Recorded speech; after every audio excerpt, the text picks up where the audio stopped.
서는 태양은 집에 가고 수줍은 별들은 찾아오고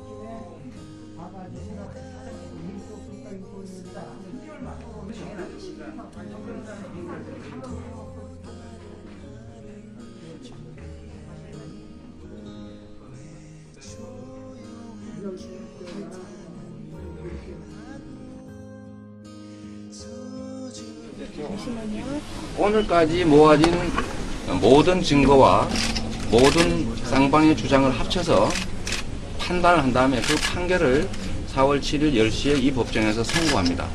오늘 심리는 이걸로 종결됐고 더 이상 증거조사나 사실 주장은 불가능하게 되어 있습니다. 그리고 아까 저희 좀 진행하면서 비법률가들이시기 때문에 이제 이해 안 되는 부분이 있을 것 같아서 말씀을 드리면 저희는 원칙적으로 이게 사실이라는 증명은 일본 피고, 보도한 피고가 해야 됩니다. 그런데 피고가 그걸 거부하고 있습니다.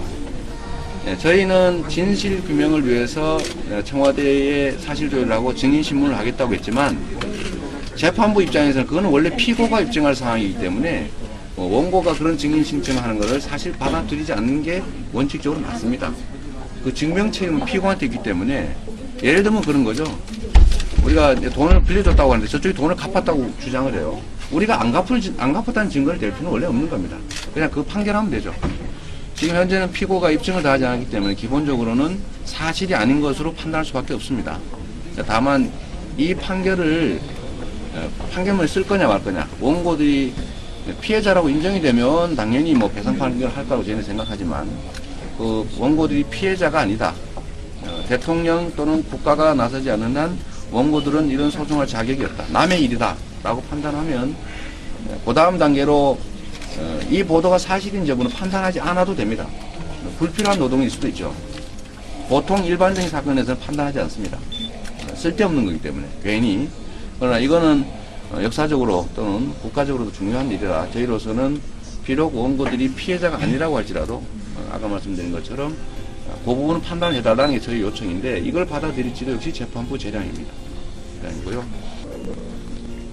그래서 지금 아까하고 진행 상황은 그렇습니다. 4월 7일은 아마 선고 10시에 하게 될 거고 그 선고 결과에 대해서는 저희로서는 아까 말씀드린 것처럼 이게 일반적인 법인이나 회사는 뭐 대표이사의 명예를 훼손하면 주주는 소송할 자격이 없어요. 그러나 이건 회사가 아니다. 국가라고 하는 공동체, 가장 궁극적 공동체이기 때문에 여기에 대한, 그리고 그 궁극적 공동체의 제일 중요한 건 영토입니다. 영토 없는 국민이 어디 있습니까? 그다음에 영토에 대해서는 주권은 국민에게 있다. 이렇게 헌법에 써져 있어요. 그 주권에 영토 주권이 포함되죠. 영토 주권은 영토에 대한 지배 권한은 국민에게 직접 기속된다. 제가 아까 얘기한 것처럼 외국 군대가 쳐들어온다고 원래 일반 이론으로 하면 국민은 자격이 없어요. 정규군이 나서야지. 대통령의 지휘를 받아서 징병명령을 받은 군대가 그걸 퇴치해야지 일반인이 나가지고 너 외국군이지 그래 하면 안 되는 거예요. 원래는. 그거는 살인죄에 해당이 되죠. 그러나 이거는 허용이 됩니다. 왜 허용이 되냐? 직접적으로 영토를 침범하는 행위에 대해서는 국민이 직접 피해자이기 때문에 직접 구제를 스스로 할 수 있는 거예요. 그게 의병이지. 그죠? 관군들이 방어하지 않는다고 뭐 민간인이 그냥 가만히 있어. 우리는 그런 거 막을 권리도 없다. 우리는 직접 피해자가 아니다. 이럴 수는 없는 거잖아요. 또 한 가지 마지막으로 말씀드리면 이건 전례가 없는 일입니다. 왜 전례가 없느냐? 일국의 대통령이 다른 나라 보고 니네 땅이라고 쓰겠다는데 그래 나중에 써라. 이런 취지의 얘기를 할 리가 없지 않습니까? 이게 지금 정신이 온전한 대통령이면 가만히 있어봐요. 그런 얘기 하면 안 되고 정신이 온전한 사람이면 일국을 대표하는 대통령으로서 니네 땅 일부를 우리 영토라고 우리 교과서에 써가지고 우리 국민들이 가르치겠다. 이 선전포고입니다. 네?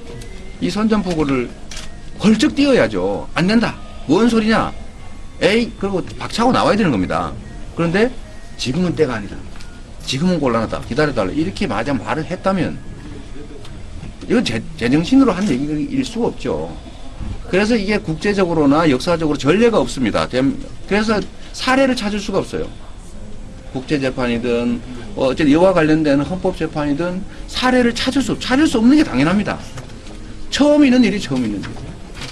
그런데 더 문제되는 것은 이런데도 아무 조치를 하지 않으면 더더욱 없는 일이죠. 스스로 자기 본인뿐만 아니라 대한민국의 통치권자로서 국군의 통수권자로서 그 최고 책임자가 매국 행위를 했다. 영토를 일본이 가져도 뭐 나중에 해라. 뭐 이런 취지 얘기를 했다면 그 광우병 월스트리트 저널 이런 거 비교할 바가 아니죠. 그런데 사실은 요리하고 그 청와대 이명박 대통령하고 상당히 각이 세워져야 될 부분들인데 저희는 그런 느낌들을 가지고 보고 있지 않아서 이상하다는 생각도 듭니다.